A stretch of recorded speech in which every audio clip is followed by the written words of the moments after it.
మీ సంఘానికి మీ వల్ల ఏంటి ప్రయోజనం? ఎవరినైనా దేవుని మందిరానికి నడిపించారా? రండి, మా పాస్టర్ గారు వర్తమానాలు వినండి, గొప్ప మాటలు చెప్తున్నారని ఎప్పుడన్నా చెప్పారా? మా దేవుని నమ్ముకోండి. ఏంటి మీ వల్ల మీ సంఘానికి ఏమిటి ప్రయోజనం? ఎంతసేపు శటగోపురం పెట్టించుకున్నట్లుగా అయిందానికి కాని దానికి ప్రార్థనలు చేయించుకోవడం అయితే కాస్త కళ్ళు తెరవండి. కేవలం భౌతికమైన అవసరాలకే మీ భక్తిని, మీ ప్రార్థనలు, మీ మీ మీ సమర్పణలు పరిమితం చేసి ఉంచబోకండి.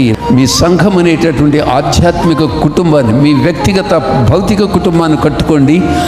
ఆధ్యాత్మిక కుటుంబం, ఆత్మీయ కుటుంబం మీ సంఘం, అది కూడా కుటుంబమే. దేవుడిని నా కుటుంబంలో పెట్టాడు. అటు ఇటు చిల్లగంతులు వేసి ఇక్కడ బాగలేదు, ఈ మధ్యన కొత్తగా టీవీలో వచ్చాడు, ఆయన అంత చుట్టుపోటు ఆకర్షణగా ఉన్నాడు, మంచి షో ఆఫ్ ఎక్కువగా ఉంది.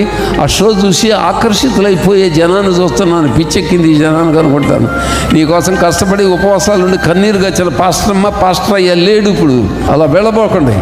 సంఘాలలో నమ్మకస్తులై నిలబడండి. మీ సంఘాన్ని కట్టడానికి, కట్టుకోవడానికి దైవదాసుడు, దైవదాసురాలు వాళ్ళ కుటుంబం చేసే పరిచర్లు మీరు ఎంత సహకరిస్తారో అంతగా అక్కడ ఫలితాన్ని మీరు పోగు చేసుకుంటున్నారు.